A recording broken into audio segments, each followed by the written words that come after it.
Buenos días, ¿cómo le va? Me alegro. Eh, Nunca oré tanto como esa noche que me dijeron que era cirugía que me iban a hacer. Nunca oré tanto por ese hecho.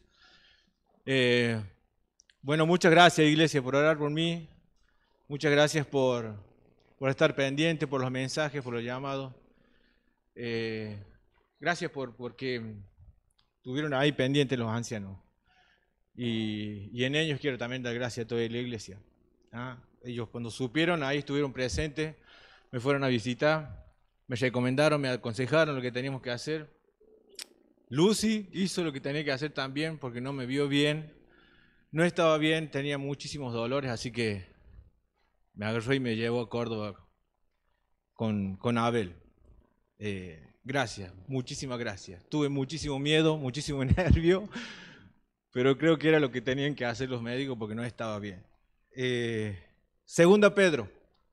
Segunda Pedro.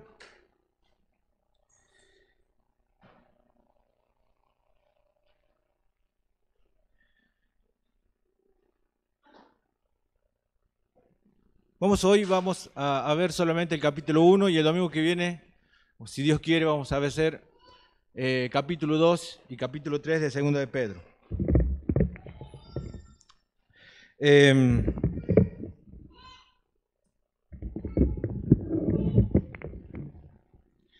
este libro más o menos en la fecha desde el 63 al 67, vamos a ubicar la fecha en la que Pedro escribe este libro. Y él en este libro está anunciando su muerte, o sea que luego de escribirlo él ya está por sufrir eh, la muerte, ¿no es cierto? ¿Qué propósito tiene este libro? Bueno, tenemos que entender de que Primera Pedro se describe a Satanás como un león rugiente buscando a quien devorar, por la persecución que estaban sufriendo los cristianos en esa carta, ¿no? En el contexto. Por eso Freddy nos contaba de la esperanza que teníamos en esa carta que nos escribía Pedro. En segunda Pedro, Satanás es como una serpiente buscando a quien engañar, ¿no? Y eso habla de la falsa enseñanza que había dentro de la iglesia, aquí en la que estaba escribiéndole Pedro, ¿no? Distinta a la persecución, porque la persecución siempre ha limpiado y ha fortalecido a la iglesia. Pero la falsa enseñanza es algo que debilita a la iglesia y hasta muchas veces arruina su testimonio. Por eso es que Pedro va a hacer énfasis en esta carta en el conocimiento espiritual. Conocer la verdad para sacar a luz esa falsa enseñanza. Vamos a leer el versículo 1 y el versículo 2 de 2 de Pedro. Dice: Simón Pedro, siervo y apóstol de Jesucristo, a los que habéis alcanzado por la justicia de nuestro Dios y Salvador Jesucristo, una fe igualmente preciosa que la nuestra. Gracia y paz os sean multiplicadas en el conocimiento de Dios y de nuestro Jesucristo. Dijimos que la palabra clave para 2 Pedro era conocimiento. Y es eso lo que nos está diciendo en el segundo versículo. Dice: gracia y paz os sean multiplicadas en el conocimiento de Dios y del Señor Jesucristo. Voy a leer en la versión NTV. Dice: que Dios les dé cada vez más gracia y paz a medida que crecen en el conocimiento. Y esta versión nos ayuda a entender un poquito más lo que nos está diciendo la versión 960, ¿no? Crecen en el conocimiento de Dios y de Jesús nuestro Salvador. Quiero que también leamos Efesios capítulo 1. Hay muchos versículos, pero vamos a leer a lo mejor uno o dos. En este caso vamos a leer solamente Efesios capítulo 1. Y nos vamos a dar cuenta de que tenían el mismo pensamiento Pablo y Pedro en este tema. Efesios capítulo 1, versículo 15. Dice: desde que me enteré de su profunda fe en el Señor Jesús y del amor que tienen por su pueblo, por el pueblo de Dios, para con todos los santos, acá arriba está la versión 960, vamos a leer desde acá. Dice, por esta causa también yo, habiendo oído de vuestra fe en el Señor Jesús y de vuestro amor para con todos los santos, sigue leyendo, no ceso de dar gracias por vosotros, haciendo memoria de vosotros en mis oraciones. Sigo con el versículo, con el pasaje. Para que el Dios de nuestro Señor Jesucristo, el Padre de gloria, os dé espíritu de sabiduría y de revelación en el conocimiento de Él. En esta versión, Efesios 1:17 dice, y le pido a Dios, el glorioso Padre de nuestro Señor Jesucristo, que les dé sabiduría espiritual y percepción para que crezcan en el conocimiento de Dios. Y había una idea entre los dos, entre Pedro y Pablo, de que debían crecer en el conocimiento de Dios. Esta palabra conocimiento en Pedro es una palabra que en el griego que se usa, que es el epignosis. ¿Qué significa epignosis? Gnosis sabemos que es la palabra para conocimiento, ¿no es cierto? Pero lleva una preposición antes que quiere decir, que es la palabra epi, que quiere decir que va hacia o en dirección de. Epignosis quiere decir que es un conocimiento que va hacia un lugar, y tiene una dirección. Por eso podría interpretarse como un conocimiento que está siempre en movimiento, queriendo conocer un objeto, un objetivo. En este caso, nuestro conocimiento siempre va a ir en la dirección de ¿quién? De Jesucristo, nuestro Salvador. Y de esa forma cada vez más se va a multiplicar la gracia y la paz. Y también se puede decir un conocimiento pleno. Un conocimiento pleno. Es que hay ciencias y hay conocimientos que pueden darnos mayores habilidades, mayores conocimientos, nuevas capacidades. Pero conocer a Jesucristo es lo único que puede traer a la humanidad la gracia que necesita y la paz que necesita, ¿no? Epignosis, un conocimiento que va dirigido hacia el Señor Jesucristo. Son las dos palabras que usa Pablo y las dos palabras que usa Pedro. Y vamos a entender entonces que lo que sigue es un conocimiento que nace desde un lugar, que surge, que se inicia en un momento, y eso es en nuestras vidas y en los lectores de Pedro. Versículo 3 de 2 Pedro. Como todas las cosas que pertenecen. ¿Alguien lo puede leer? Sí. Versículo 3. Versículo 4 de 2 Pedro, capítulo 1. Como todas las cosas que pertenecen a la vida y a la piedad nos han sido dadas por su divino poder, mediante el conocimiento de aquel que nos llamó por su gloria y excelencia, por medio de las cuales nos ha dado preciosas y grandísimas promesas, para que por ellas llegaseis a ser participantes de la naturaleza divina, habiendo huido de la corrupción que hay en el mundo a causa de la concupiscencia. Esta versión dice, todo esto lo recibimos al llegar a conocer a aquel que nos llamó por medio de su maravillosa gloria y excelencia. Y nos ayuda muchísimo más, porque conocer a Cristo no fue por mérito nuestro, sino que Él se llegó y tuvo la intención y la iniciativa de llegar a nuestras vidas. Pero conocer a Cristo en nuestra vida nos llenó de todos estos dos versículos. Conocer la excelencia y la grandeza de Jesucristo para nuestras vidas. Miren que dice que Cristo es poder. El versículo comienza, como todas las cosas que pertenecen a la vida nos han dado por su divino poder. Y es un poder que no puede ser derrotado ni frustrado en última instancia. ¿Se acuerdan cuando dice en Efesios capítulo 1 que recién leíamos? Vamos a leerlo de nuevo porque ahí sigue la idea también, Efesios capítulo 1. Sigue la idea de los dos. Versículo 19. Estamos hablando del poder de Cristo. Efesios capítulo 1, versículo 19. También pido en oración que entiendan la increíble grandeza del poder de Dios para nosotros. ¿Y cuál la supereminente grandeza de su poder para con nosotros los que creemos según la operación del poder de su fuerza? Y no queda ahí ese versículo. Para nosotros los que creemos. Es el mismo gran poder que le levantó a Jesucristo de los muertos y se sentó en el lugar de honor a la derecha de Dios en los lugares celestiales. Este es el mismo poder que conocimos cuando llegamos a conocer a Jesucristo. Es el mismo poder que levantó a Jesús de los muertos y que sentó a la diestra de Dios. Y cuando en 2 Corintios, cuando oraba Pablo para que le quitaran ese aguijón, ¿qué dice?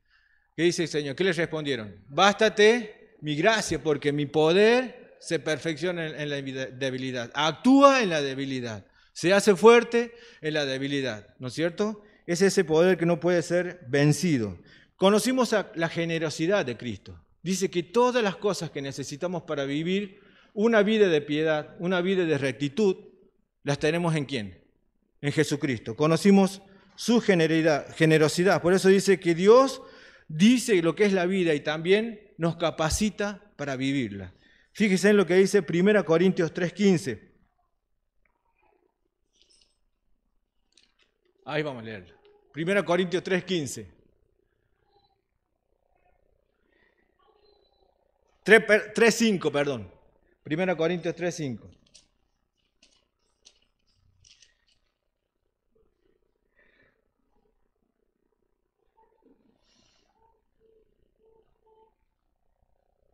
¿Alguien lo puede leer? 3:5.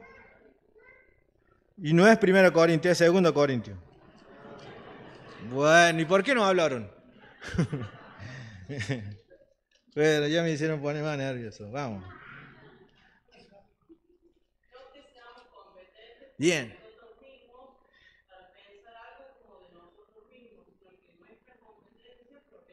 Nuestra capacitación, somos capacitados por medio de Jesucristo. Y sigo pensando esto, no es nuestro, sigue siendo la obra de Jesucristo en nuestras vidas. ¿Sí? Por eso conocimos a Él, porque Él nos conoció primero. Conocimos también grandísimas promesas, preciosas promesas.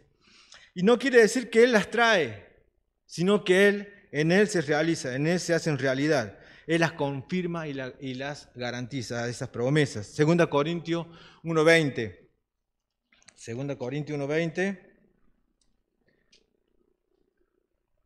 Porque todas las promesas de Dios son en Él, sí, y en Él, amén, por medio de nosotros para la gloria de Dios. Ahí están, Él las garantiza y Él las confirma. Por Cristo nosotros renunciamos a la corrupción del mundo. Por Cristo nosotros evadimos la corrupción del mundo. En el tiempo de Pedro tenemos que entender esto, y en el tiempo de Judas, no se olviden que esas dos son contemporáneas, las dos cartas. Había personas que decían que la gracia era una licencia para seguir pecando. Era tan grande la gracia que nos daba licencia para seguir pecando, ¿no es cierto? Esto también habla Pablo en Romanos y dice, ¿qué pues diremos? ¿Seguiremos pecando para que la gracia? ¿Qué dice? En ninguna manera, para nada. Entonces esa era la excusa que tomaban estas personas para enseñar a otros. Y esa era la falsa doctrina, la falsa enseñanza que estaban teniendo. Jesucristo es la persona que nos puede ayudar con su poder a vencer la seducción de los deseos del mundo y limpiarnos con su presencia y con su poder. 1 Juan 2:16.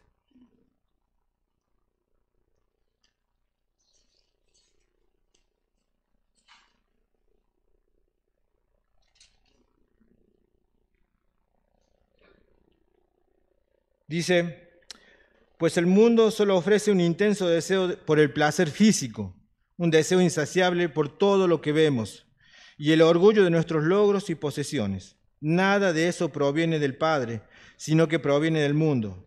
Y este mundo se acaba junto con todo lo que la gente tanto desea. Pero el que hace lo que Dios agrada, vivirá para siempre.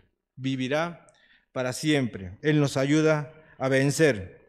Y también en Cristo somos participantes de la naturaleza divina. Lo dice el versículo 4 dice, por medio de las cuales nos ha dado preciosas y grandísimas promesas para que por ellas llegases a ser participantes de la naturaleza divina.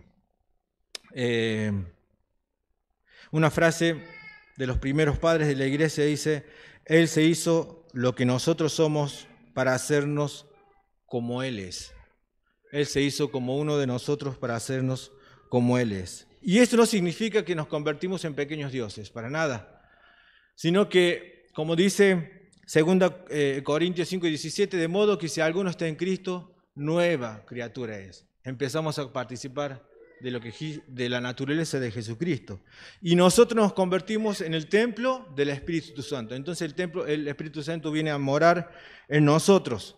Esa es la idea que tiene de esta naturaleza divina. Aparte, nosotros vamos a participar de esta naturaleza divina de una de una dimensión mucho mayor, cuando nuestro cuerpo sea glorificado como el del Señor Jesucristo. Filipenses 3:20. ¿Alguno lo puede leer al versículo? Filipenses 3:20 y 21.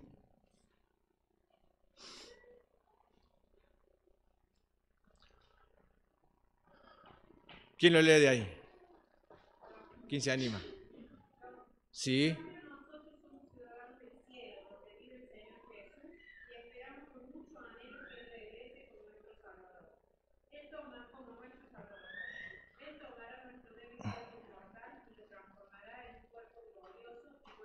Igual el de Él. Bien. Esa dimensión de cuerpo glorificado la vamos a tener más adelante, ¿no? Vamos a ser igual que Él, ¿no es cierto? Sigue diciendo, cuando nacimos y conocimos al Señor Jesucristo, conocimos su generosidad, su poder, las promesas, conocimos el poder para evadir la corrupción del mundo, conocimos todo esto. Pedro les va a decir ahora, tienen que equiparse, tienen que prepararse. Versículo 5, vosotros también, poniendo toda diligencia, por esto mismo añadid a vuestra fe virtud, a la virtud conocimiento, al conocimiento dominio propio, al dominio propio paciencia, a la paciencia piedad, a la piedad afecto fraternal y al afecto fraternal amor. Hubo un nacimiento, ahora tiene que sí o sí, le dice Pedro, tienen que crecer. Y para crecer van a añadir estas virtudes. Y esta palabra añadir quiere decir nos vamos a equipar, se van a preparar, van a empezar a hacer un equipaje con el que van a empezar a vivir una vida cristiana especial, ¿no es cierto?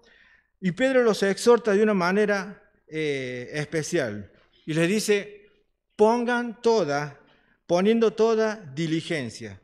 La NTV dice, esfuércense al máximo.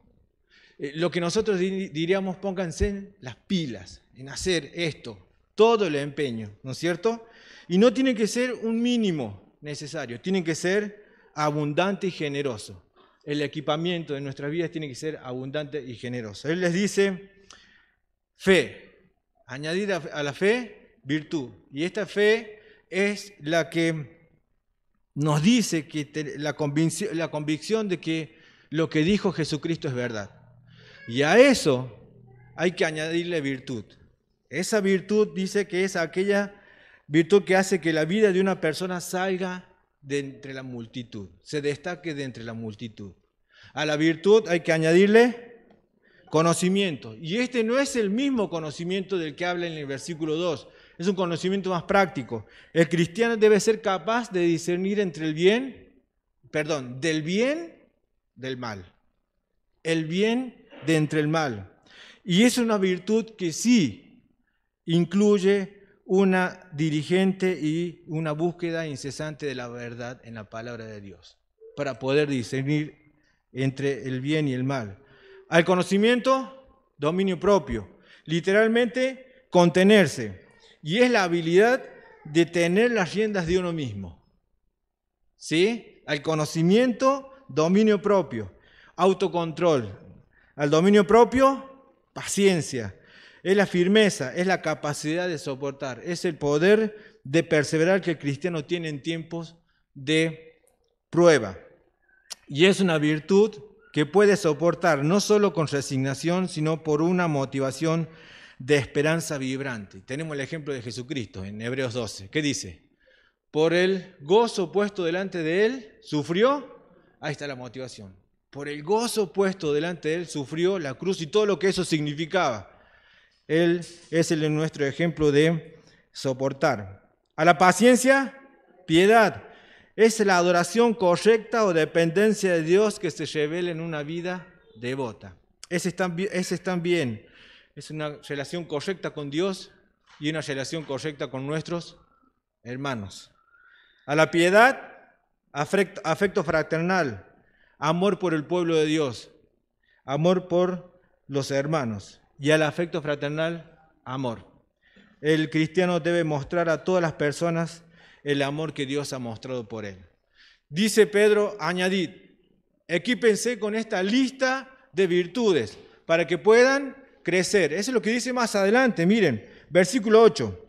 Pero si estas cosas están en vosotros y abundan, no os dejarán de estar ociosos. Sigamos. Y sin frutos. Sigamos. En cuanto al conocimiento. Fíjense en lo que dice esta versión. Cuanto más crezcan de esta manera, con estas virtudes, más productivos y útiles serán en el conocimiento de nuestro Señor Jesucristo. Más. Esta palabra conocimiento sí hace referencia a esa epignosis del versículo 2. Es un conocimiento que va dirigido y que tiene como objetivo la persona del Señor Jesucristo. Versículo 9. Pero el que no tiene estas cosas, tiene la vista muy corta, es ciego, habiendo olvidado la purificación de sus antiguos pecados. Versículo 10. Por lo cual, hermanos, tanto más procurad hacer firmes vuestra vocación en elección, porque haciendo estas cosas no caeréis jamás, porque de esta manera os será otorgada amplia y generosa entrada en el reino de Dios, en el reino eterno de nuestro Señor y Salvador Jesucristo. Si estas virtudes se desarrollan, si estas virtudes acrecientan en un cristiano, no serán útiles o ineficaz y no dejarán de estar sin frutos.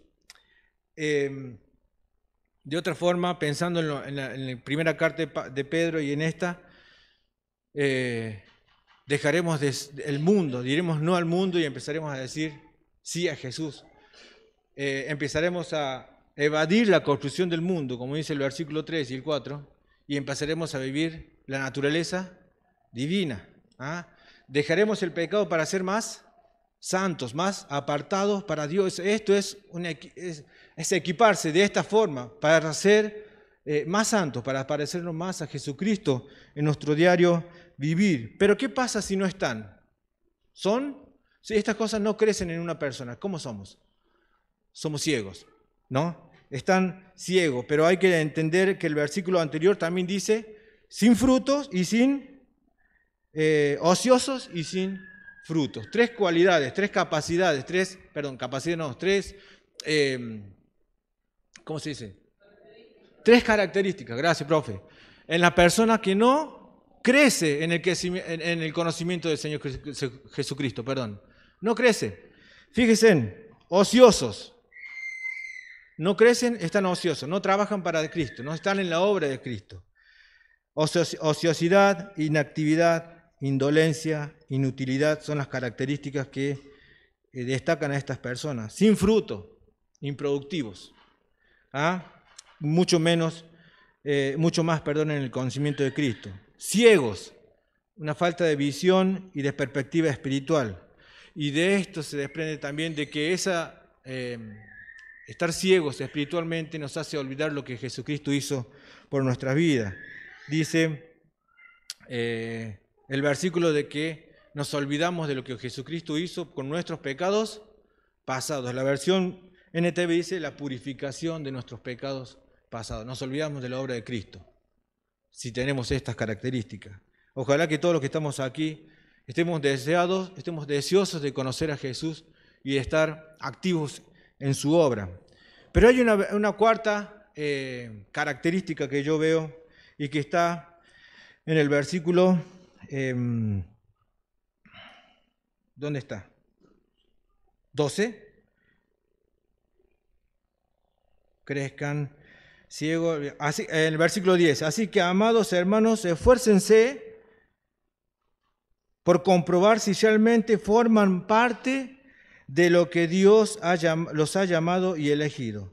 Hagan estas cosas y nunca caerán. Entonces Dios les dará un gran recibimiento en el reino de Dios. ¿Qué les dice? Si tienen estas cosas, lo ocioso, lo sin fruto, lo ciego, entonces hay algo que está pasando en ustedes. Él les vuelve a decir, sean diligentes, pongan el máximo esfuerzo, pongan lo mejor de sí para ver si son salvos. Para ver si son salvos, si realmente forman parte de los que Dios ha llamado. Es que el cristiano no se salva por sí mismo, ni mucho menos se mantiene salvo por sí mismo, es la obra del Espíritu Santo en nuestras vidas.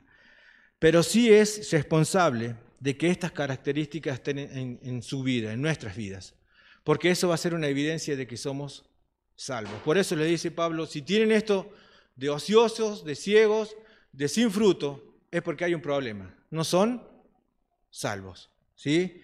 Fíjense si realmente son salvos. Es que puede pasar y es posible que el cristiano no tenga siempre firmeza en la seguridad de salvación. ¿Alguna vez han dudado de su salvación? ¿Sí? Pregunto, ¿alguna vez han dudado? Sí, hemos dudado. ¿Volvimos a hacer la oración? Sí, mucho más fuerte, ¿no? Con mucha más pasión. Sí, es que nos olvidamos. Bueno, pero el Señor nos está diciendo que nos equipemos, porque eso va a ser una evidencia ante los demás de que somos salvos. Viene lo que sigue en el versículo 12, que es algo para mí que me llamó la atención y me detuve mucho en este versículo 12, porque veo a Pedro ahora como un pastor. Porque lo veo ahora a Pedro como un pastor, con sus ovejas. Y me imaginaba, ¿no? Es una imaginación de estar él con sus ovejas enseñando y le estaba diciendo y les abrió su corazón y les dice, versículo 12, por esto no dejaré de recordaros siempre estas cosas, aunque vosotros las sepan. Qué lindo eso, ¿no? Qué lindo eso como padre, enseñar a sus hijos una y otra vez cosas espirituales para que aunque las sepan, nunca se olviden, ¿no? Y estén confirmados en la verdad presente. Pues tengo por justo, dice el versículo 13, en tanto que estoy en este cuerpo, el despertaros con amonestación. Versículo 14, sabiendo que en breve debo abandonar el cuerpo, como nuestro Señor Jesucristo me ha declarado. También yo procuraré con diligencia que después de mi partida vosotros podáis en todo momento tener memoria de estas cosas. Fantástico, me encanta lo que les está diciendo Pedro a sus ovejas, a su iglesia, a los que le están leyendo su carta. Qué lindo que podamos ser de esta forma, hermanos, con los que están con nosotros en la clase 1, 2, 3, 4, que están recibiendo nuestra enseñanza, por más que ya la hemos hecho, con nuestros hijos, por más que ya hemos enseñado, volvamos de nuevo a esto para que no queden dudas, y ellos puedan crecer también en el conocimiento del Señor Jesucristo, que es la intención. Vamos a leer 2 Tesalonicenses capítulo 2, versículo 5.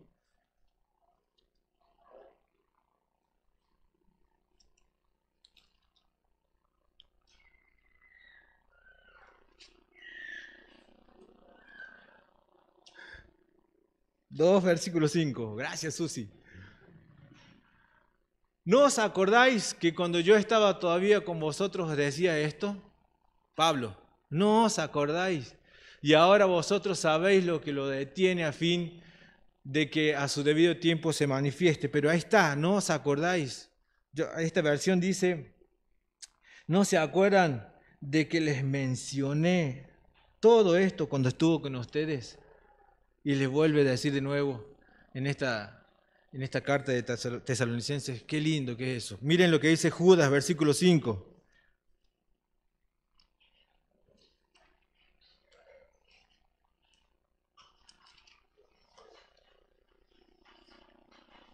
Judas, versículo 5.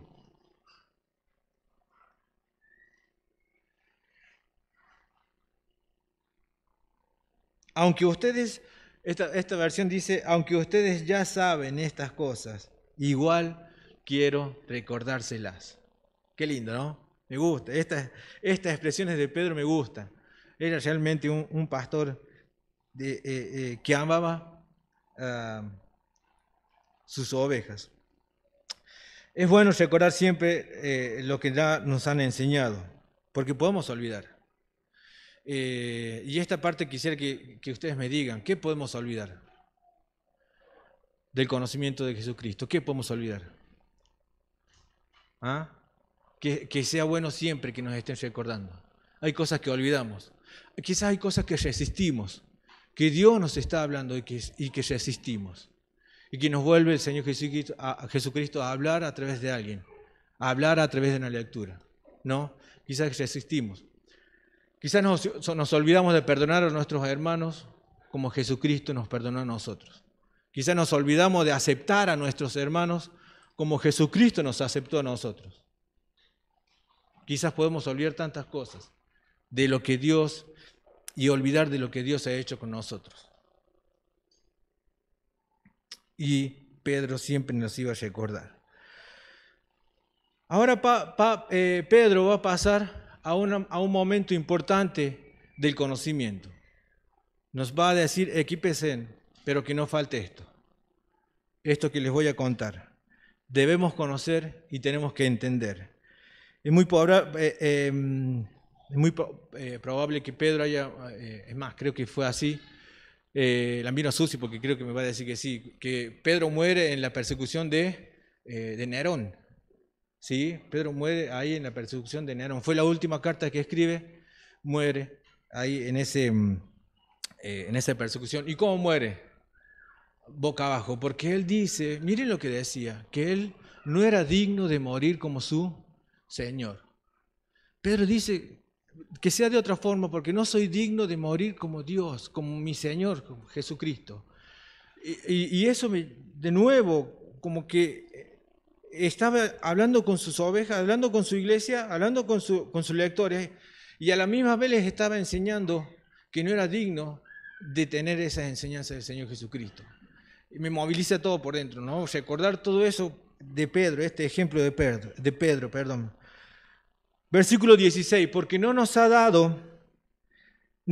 he dado a conocer el poder y la venida de nuestro Señor Jesucristo, siguiendo fábulas artificiosas, sino como habiendo visto con nuestros propios ojos su majestad.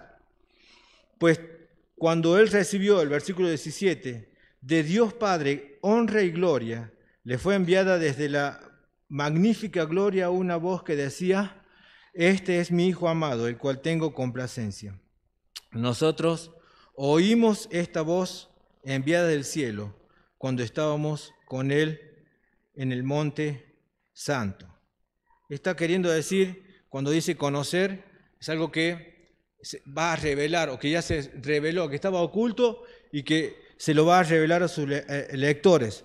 Y lo va a hacer de una forma, o lo hizo de una forma, que no tiene nada que ver con historias místicas, ni con dioses, ni con fábulas artificiosas, dice, sino que lo hizo con el poder y siendo testigo ocular de lo que vio, ¿no es cierto? De lo que vio. Fíjense en que dice 1 Timoteo 1:4, que está relacionado con lo que estamos viendo. 1 Timoteo 1, versículo 4.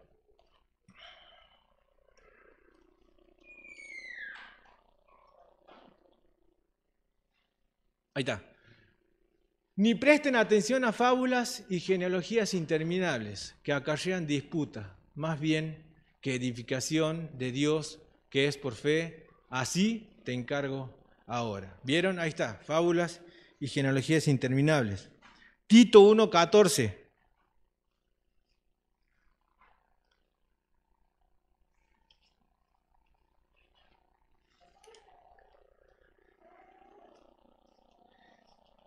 Tito 1:14. Lo leen arriba. ¿Quién se anima?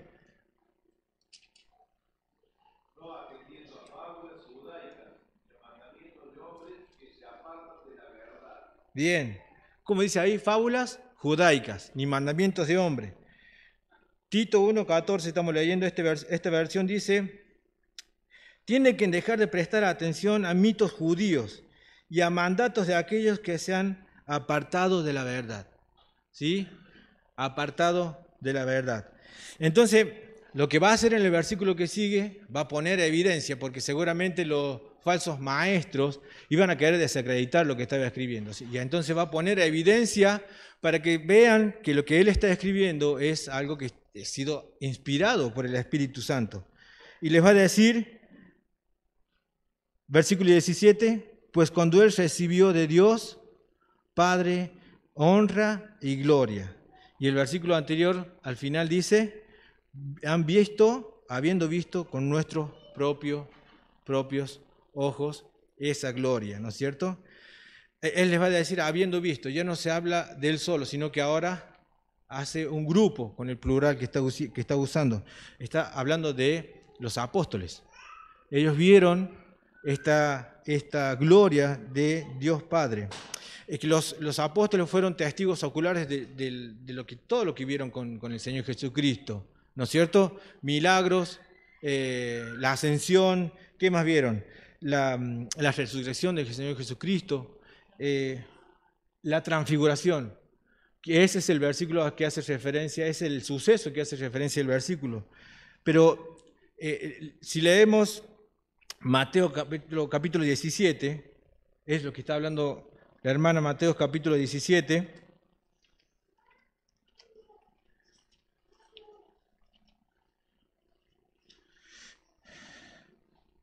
del 1 al 6, fueron testigos, vieron todo lo que pasó con el Señor Jesucristo. Pero Pedro está haciendo referencia a este suceso. Versículo 1 dice, después, 6 días después, Jesús tomó a Pedro, a Jacobo y a Juan, su hermano, y los llevó aparte a un monte alto, y se transfiguró delante de ellos, y resplandeció su rostro como el sol, y sus vestidos se hicieron blancos como la luz. ¿Quién sigue leyendo? Hasta el versículo 6.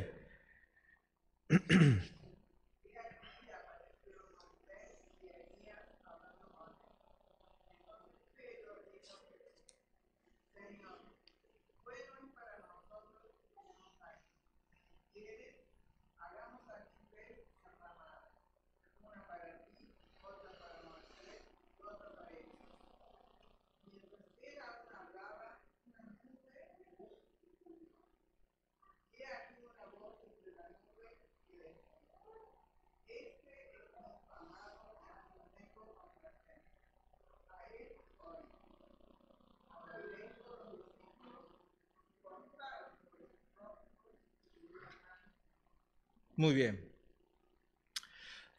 Podemos decir muchas cosas de la transfiguración, ¿no es cierto? Hay mucho para hablar. Simplemente quiero que veamos quiénes son los que estuvieron con Pedro. ¿Quiénes estuvieron?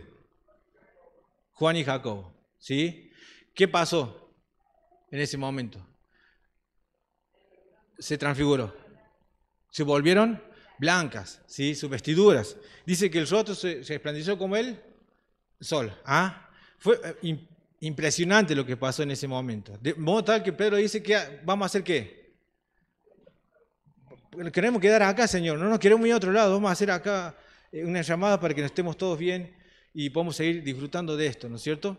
Fue espectacular lo que vieron los ojos de los apóstoles y los ojos de Pedro.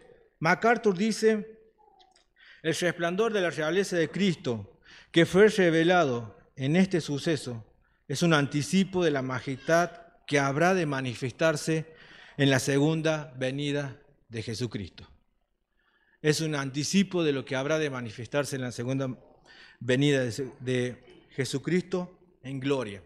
Fíjense en que este anticipo y esto que disfrutaron y que vieron los apóstoles, lo vamos a ver todos nosotros en la segunda venida del Señor Jesucristo. Primera Tesalonicenses 4, 13 al 18.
Yo quería que leyéramos esto porque la segunda venida del Señor Jesucristo puede ser hoy.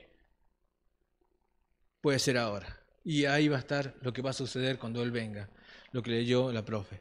La segunda venida puede ser hoy. Y la pregunta es, si Él viene a buscar a lo suyo, los que estamos acá, ¿todos nos vamos con Él? La pregunta que quiero hacerles, ¿nos vamos con Él cuando Él venga?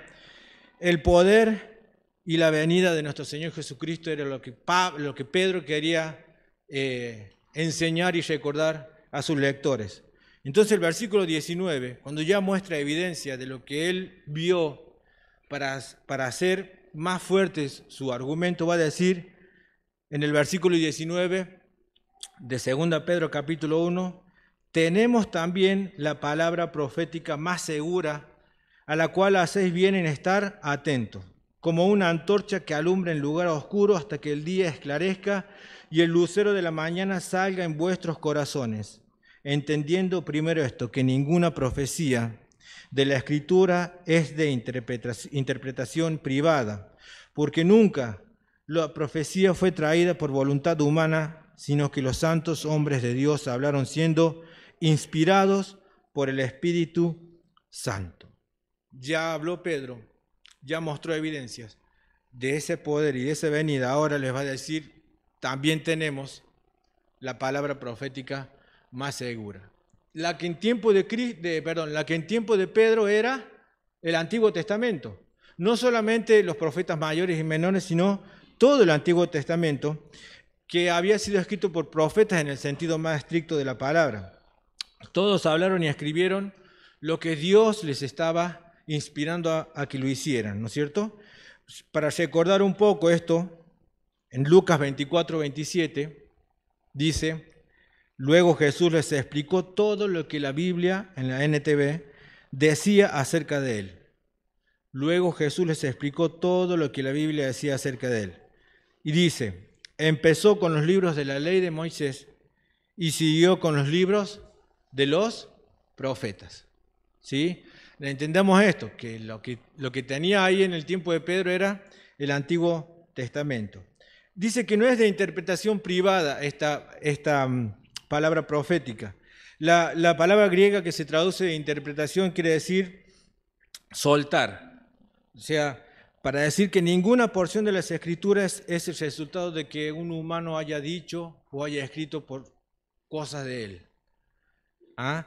El punto que nosotros tenemos que entender, y de lo que nos está queriendo decir Pedro, es que no es tanto cómo interpretan las Escrituras, sino el origen de las Escrituras. No tanto cómo se interpretan las Escrituras, sino el origen y cuál fue su fuente original. Todos sabemos quién es la fuente original, quién fue, dónde estuvo el origen de las Escrituras, ¿en quién?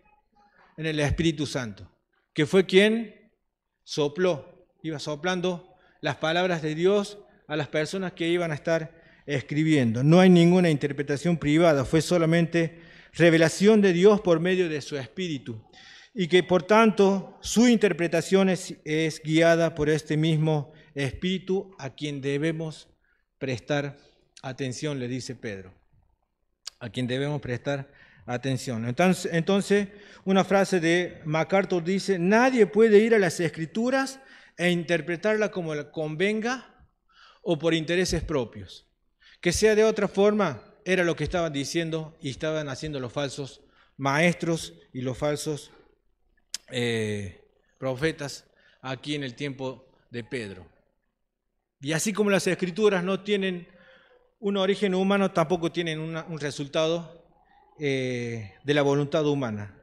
La Biblia no es producto del esfuerzo humano.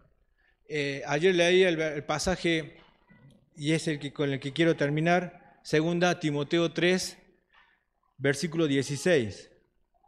Todos fueron inspirados por el Espíritu Santo. Todo el tiempo fueron llevados y movidos por Él a escribir lo que Dios les estaba soplando. En el Espíritu Santo está el origen de las Escrituras. Y en las Escrituras podemos seguir conociendo y creciendo en el conocimiento del Señor Jesucristo. quiero terminar con una lectura de un libro que encontré aquí en la biblioteca de la iglesia. Este debe ser la tercera vez que lo leo. Lucy sabe porque me lleva la cuenta. Se llama Conociendo a Dios de Packer. ¿Sí? Es un librazo, se lo recomiendo. Esta tercera vez lo empecé a leer de atrás hacia adelante. De atrás hacia adelante. En el capítulo 3, este autor va a decir, para conocer y ser conocidos. ¿Para qué hemos sido hechos? Para conocer a Dios. ¿Qué meta deberíamos fijarnos en nuestra vida? La de conocer a Dios. ¿Qué es esa vida eterna que nos ha dado Jesús? El conocimiento de Dios. Esta es la vida eterna, que te conozcan a ti, el único Dios verdadero, y a Jesucristo, a quien has enviado. Juan 17:3. ¿Qué es lo mejor que existe en la vida? Lo que ofrece mayor gozo, delicia y contentamiento que ninguna otra cosa, el conocimiento de Dios. Así dijo Jehová: no se alabe el sabio en su sabiduría, ni en su valentía se alabe el valiente, ni el rico se alabe en su riqueza, mas alábese en esto el que se hubiere de alabar, en entenderme y conocerme. Jeremías 9. ¿Cuál de los diversos estados en que Dios ve al hombre le produce mayor deleite? Aquel en que el hombre conoce a Dios. Quiero conocimiento de Dios más que holocaustos, dice Dios en Oseas capítulo 6. Ya en estas pocas frases hemos expresado mucho. El corazón de todo verdadero cristiano cobrará entusiasmo ante lo expresado, mientras que la persona que tiene una religión pasiva, formal, permanecerá impasible. De paso, su estado no regenerado se pondrá en evidencia por este solo hecho. Lo que hemos dicho proporciona de inmediato un fundamento, un modelo, una meta para nuestras vidas, además de un principio para determinar prioridades y una escala de valores.